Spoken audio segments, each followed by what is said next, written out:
hanyuma bakaza kuri radio bagakora ibidakorwa. Iyi radio mu izina rya Yesu nukuvuga ariko ngewe nyohereje muri iyo misozi kure mu izina rya Yesu ndayohereje ndakuvumye musongere muvuge ngo natukanye mu birunga iyo ngiyo muntu uza muri za Rwenzori kuko ni haba daimoni bibera kuko abangaba bakora ibintu bimeze nk'ibyo abadaimoni.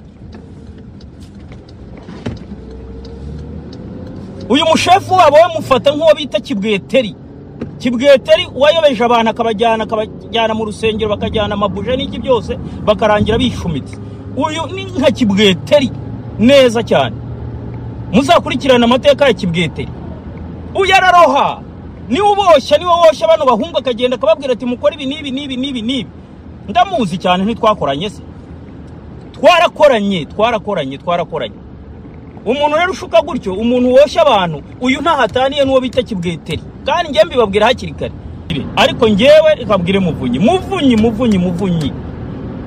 muvunyi widuteze iyo radio yawe please nivuge kuri reyo yiza gusenya ikipe z'abafana yiza gusenya ikipe ya APR yiza kuvuga kuri APR babuze ibyo bavuga.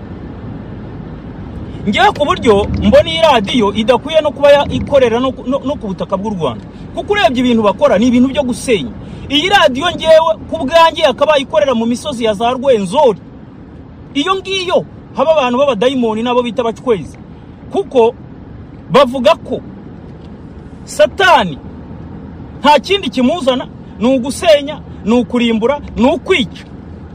Kandi ngiye mbona ibikorwa byose abataramu bakora ni nk'ibya Satani kuko ni ugusenya amakipe ni ukujya. Namwe muzambwire iyi radio muzayumve neza mwumve niba koko aho mugomba kurekebisha murahaza ariko byarabananiye muraho gusa muri mu baraho baravugiranamo ntiwamenye uyobora ntiwamenye uyoborwa bose baraho umwe aragira cyo akinjiramo nibyo bavuga uzi hari inyoni bita isande iyo wacaga ku giti nibwo wabyumvaga cyangwa ubucurama niko bavuga.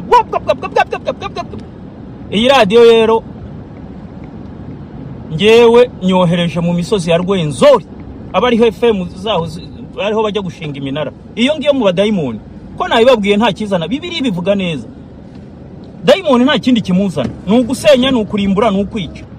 Niba yari yazanga ivuga ibintu bizima niba atari ugusenya ni ubutiku barimo ni ibiki byose gwe baraho barahwihwiza kubona umuntu w'umugabo urumva imvi zabaye uruyenzi abandi barashaje baraho ngaho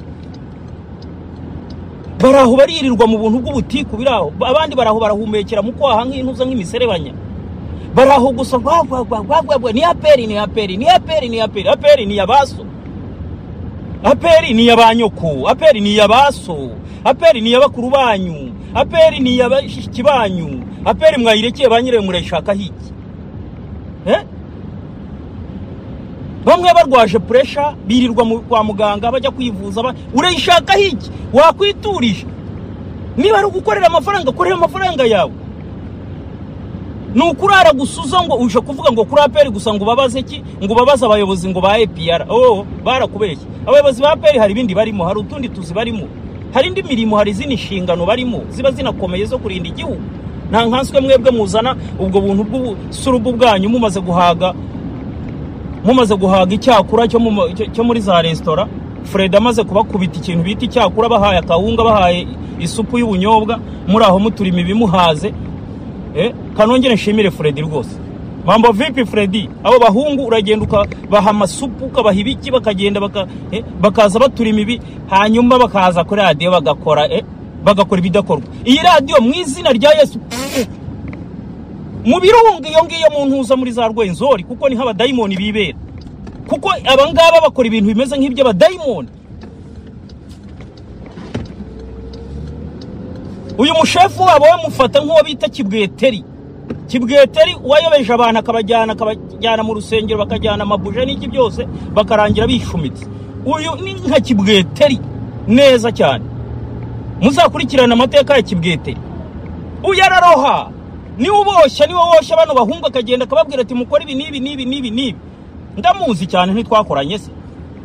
Twarakoranye. umuntu rero ushuka gutyo, umuntu woshya abantu, uyu ntahataniye n'uwo bita Kibweteri, kandi njye mbibabwira hakiri kare. Wowe rero wa muhungu we rwose, muri bo bigaragara ko wowe n'uwo mukobwa wacu nimwe muri toya, nimwe mugombe kuba intangarugero. Uwo mukobwa wacu we nawe asigaye ameze nk'uwihebye, niba baramutwaye umugabo, ariko se reka mbaze uwo mukobwa wacu Toto Boy kadatereta abagabo, uwe kandi murapfiki yagutwaye umugabo, byagenze biti? Narumiwe ngewe. Uwo mukobwa wacu nako umugore wacu we yaragiye noneho azana gashya, ikipe iri muri shampiyona ngaje kuyica intege, arangiza azana amakuru acuritse atafite ahuriye arazana ibintu ngo byo mu ikipe y'igihugu ngo ya Uganda Cranes, ngo umukinnyi ngo yashyize hanze ngo ubwambure. Ibyo bihuriye namwe mujye mwunyumvira rwa rwango nababwiraga ko aba bantu ntaho bataniye na za ntuza na za nibyo nababwiraga nyine.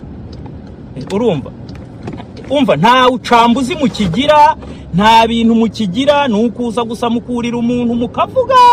Ahari ibibazo murahazi, aho mwaka shinze imitutu murahazi, aho mugomba kurekebisha murahazi, ariko byarabananiye. Muraho gusa muri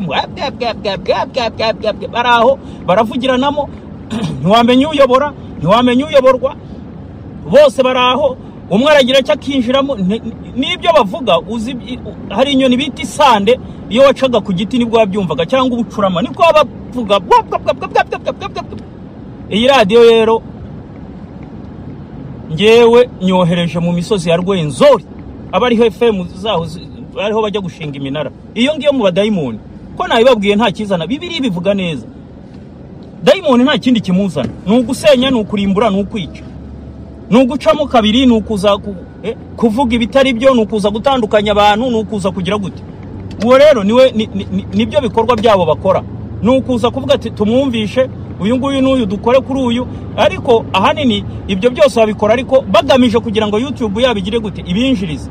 Ibyo byose rero nibyo babikora. Radio bayigize YouTube, nukuvuga. Ariko ngewe nyohereje muri iyo misozi kure mu izina rya Yesu, ndayohereje. Ndakuvumye muzongere muvuge ngo natukanye. Oya, muteye icyo niki, muteye icyo bita kirisensiya. Abantu barabahaze, mujye mugenda muri comment. Ariko baratangiye rero ngo abangaba ngo baguze ngo abafana, ngo kugira ngo bajye bagira gute, ngo baguze abafana ngo kugira ngo bajye baza batukane. Wewe wagura abafana bisi yose, wagura abafana bisi yose ra, niyo waba ufite ayo mafaranga yava. Twaguze abafana, ni ibikorwa mukora. Abafana ntago bakibashaka, baba ari abareyo mwashenye, baba ari abafana ba EPR musiga, nta n'umwe ukibashaka nubwo muza mukavuga kuri. Kuvuga rero ngo mufite abantu mutagira ngo ni izindi mpuwe, babasha kumva ubwo butiku bwanyu. Noneho mwebwe muzafate nk'igihe muze mucambuwe, muvuge muti tuje gucambuwa dushyire ku meza urebe. Azavyoze mwiratana nubwo butiko abantu bakunda byacitse. Nanjye nayo babwiye nti mu rusengero rw'Imana haba harimo abantu bake, ariko uzagenda ujye mu makirabu urebe. Club ziba zuzuye cyangwa utubari turagenda tukuzura, abantu bakatira n'intebe bakicaza iyo ngiyo, haba huzuye kubera ni kwa Satani. Ibintu byose byo kwa Satani rero biritabirwa. Aba narababwiye banga kwisubiraho, baraza bakagira gutya, bakaza bakurira abandi bantu bakagira gute. Icyo gihe nanjye narababwiye ntago nzaborohera, muzaza muza nanjye nze. Mbyutse nagiye kumva numva ikiganiro cyakozwe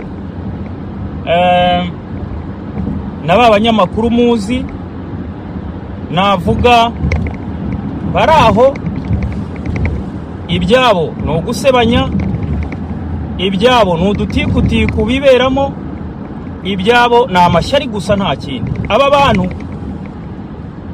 cyane cyane bivuye ku mushumba mukuru uragiye iyi radio ya Muvunyi. Muribuka utugambo yivugishaga ngo urabona ngo abantu ngo baramwanga, ngo abantu ngo bamugirira ishyari, ngo abantu ngo bagirira ishyari ngo rya radio ngo ashumbyeho. Aragenda bikuyizamo abantu, noneho abantu baragenda koko baravuga bataba abantu wa mugani bimeze bite, si ishyari ryaba ririmo. umuntu bihagaze gute n'iki byose. Ariko mbanje kugira ngo ngende mbereke naribabwiye hari byinshi nakomezaga kugenda mbabwira mwe mukagira ngo ndababeshye. Munamwe murebe ni bande bafite ishyari, namwe murebe ni bande bendereza abandi, namwe murebe ukuntu yabihagaze. Ngira ngo namwe murabyiyumvira. Nibo bantu bakunda udutiku, nibo bantu bagenda bagira gute, nibo bantu bagenda bagarura ibintu, ngira ngo namwe murabyumva.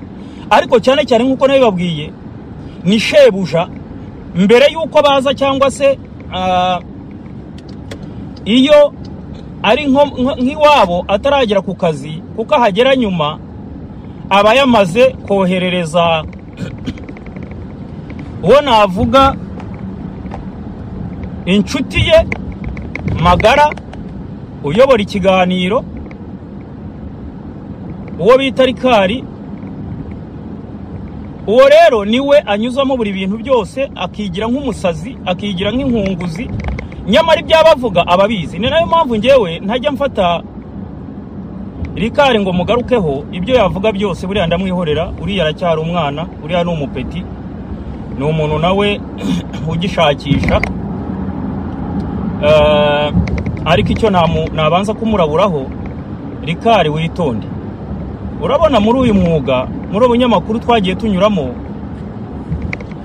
nta muntu abafunzwemo ni bakeya. Kubera iki? Ibintu twakoraga twabaga dufite fact, twabaga ari ibintu duhagazeho, n'uwabikubaza wese wabisubiramo.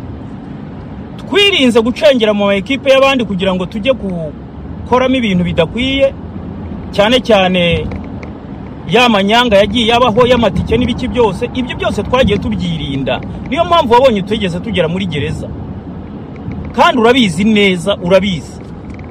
Rikari rero kugira gutya ngo urakanga abaperezida, ngo urakanga abantu bose, ngo ibiki ngo uraza ngo bamenagurire kuri mikoro, ibyo ahubwo urebe neza kuko bitazongera kugusubiza hariya hano. Mwana wa mama, ngiye nkugira inama, uracyari umujyambere cyane rwose, ukeneye kubaho neza ukagira gute. Ariko nanjye ndakubwiye nti iyo radio ya Muvunyi urabizi ko iri ku isoko. Mbere yo gukora ibyo byose ujye ubanza wubake kariyeri, uvuga uti radio ifunze najya hehe. Ibyo byose ujye ubitekerezaho, uvuga uti iramutse ifunze byagenda bite, najya hehe, nagira gute. Shobuja abagushuka ni bya bindi umuheto wohereza umwambi bitari bujyane wabagushuka kuko arimo arava muri kariyeri. Nkeke ko nge kubwanjye iyo nkubise icyo bita kuna kutumia akili za kuzaliwa tena na kutafakari zaidi, kuna kutafakari zaidi na kujua mtu. Ngewe iyo murebye mbona nta myaka nk'itatu iri imbere akiri mu itangazamakuru, urumva ko ari mava magenda. Wowe rero uri murashuka. Ubu sereka nkubwiza ukuri, hari radio zirimo zicambuwa nzima, hari radio nka za B&B. Ubu yaguhamagara ngo Rikari ngwino nk'akazi, ntishobora kuko abazi ko bazanya amatiku. Ubu se Rwanda RBA yaguhamagara, ntishobora kuko yabizikizanye iki amatiku. RBA ireba abantu bazima bacambuwa, urumva. Utagira ngo baribeshye kugira gutyo bavuge ngo nepo mu bicu ngwino, never. Nuko bahari icyo bamubonyemo. Ubwo buntu bw'ubutikure bw'iki bwose nta burimo. Mwabonye rero uwa matiku we bahubwo bamweretse umuryango baramubwira bati genda. Kubera iki? Gucamba umupira byarabananiye, kwinjira mu mupira byarabananiye, kuzana icyo bita takwimu byarabananiye. Shampiyona ni nyinshi, wezana takwimu werekane niba hari amakosa yabaye yinjiremo ariko ntaho ubangamiye. Urumva rero niba ibyo bintu byarabananiye, Shobuja urabizi yibera mu matiku kuva na kera. Nubwo wasangaga tugikorana tugenda dukomakoma, urabizi murakorana. Iyo uwo yabagaga birangiye ashaka undi nawe yituniraho nawe akamubaga, yava akashaka undi nawe akamubaga. Ibyo ngibyo azika ari byo bimucururiza, azika abantu bakunda ibyo bintu bya biracitse, azika abantu bakunda amatiku. Rikari rero mwana wa mama akankugira inama rwose, ibyo bintu ushatse wabiva. Simbizi niba umubyeyi wawe akiri mutoya cyangwa se akiriho yakwicaza akakugira inama, kuko natwe buri hari ibintu twajyaga dukora nk'abakuru bacu bakatwicaza bakavuga batariko ibi nibi punguza kidogo. Niba nta muntu urabikubwira arakwanga pe, niba no mu nshuti zawe nta urabikubwira rikari reka nkubwira ntarakwanga, kuko wereba imbere uracyafite imyaka myinshi ukora itangazamakuru. Nanjye nabikubwiye, ninde uzaguha akazi? Rahira kutaziruka muri za radio zo mu ntara tukajya tukumva wageze muri za RC kandi uvuye mu byini. Rahira okay, reka nikomereza. Aba bantu navuga barimo shebuja warikari, nanongera no kugushimira wampostinze na supermanager, uravuga ngo aba bantu sinzi ngo ikintu bavugaho, ariko wabibonye icyo abafana bagushubije. Ngira ngo biriya rero biguha isomo, uzongere nanone udupostinge ugira utuntu wibariza. Bakubwiye kabisa isomo bari guhaye. So